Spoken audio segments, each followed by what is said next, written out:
The Glass Menagerie opened a month before VE Day and the end of the war, and the play's mood looks both backward and forward in time. It deals with loss and longing, and it captures the absolutely pristine new mood in America with a kind of sense of relief and release at a new life where the people coming back from war and the citizens who had survived it were looking to pursue their happiness.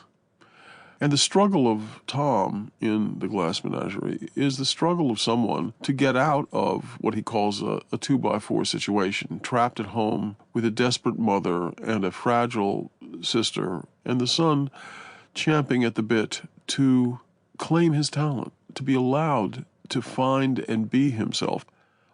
Williams was a poet who felt characters inside him, ghosts. He was a haunted man, a man who, by the time he had success, when he was 34, he had been a veteran of discouragement. He had been really beaten down by an abusive, angry father, by a family at war with each other, and brought up in a very difficult environment in the hated St. Louis. He called it St. Pollution. He had experienced in his short life just incredible trauma. When he was asked what his influences were, he said Chekhov, Lawrence, and my life.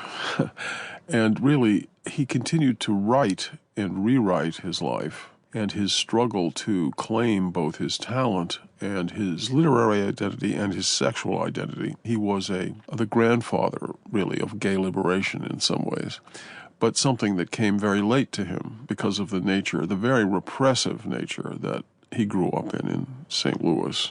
The beauty of The Glass Menagerie is that all the torment of his early life, in the end, he can master it, and he shows the audience. At the very beginning of the play, he says, I've got tricks up my sleeve.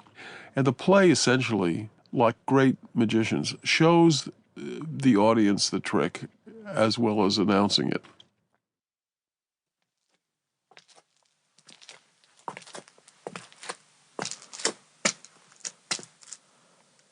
Yes, I have tricks in my pocket. I have things up my sleeve. But I am the opposite of a stage magician. He gives you illusion that has the appearance of truth. I give you truth in the pleasant disguise of illusion. To begin with, I turn back time. I reverse it to that quaint period, the 30s, when the huge middle class of America was matriculating in a school for the blind. Their eyes had failed them, or they had failed their eyes. And so they were having their fingers pressed forcibly down on the fiery Braille alphabet of a dissolving economy. In Spain there was revolution. Here there was only shouting and confusion. In Spain there was Guernica. Here there were disturbances of labor, sometimes pretty violent in otherwise peaceful cities such as Chicago, Cleveland, St. Louis. This is the social background of the play. The play is memory. Being a memory play, it is sentimental. It is not realistic. In memory, everything seems to happen to music. That explains the fiddle.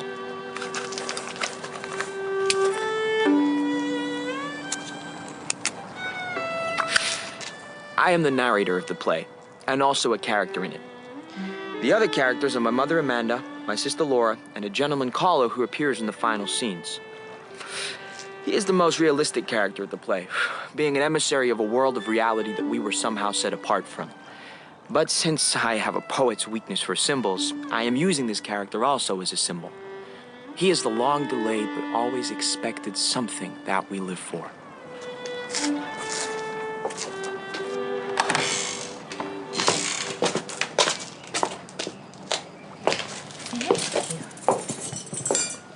There is a fifth character in the play who doesn't appear except in this larger-than-life-size photograph over the mantel. This is our father, who left us a long time ago. He was a telephone man who fell in love with long distances. He gave up his job with the telephone company and skipped a life fantastic out of town. The last we heard of him was a picture postcard from Mazatlan on the Pacific coast of Mexico containing a message of 2 words. Hello, goodbye, Thank you. and no address.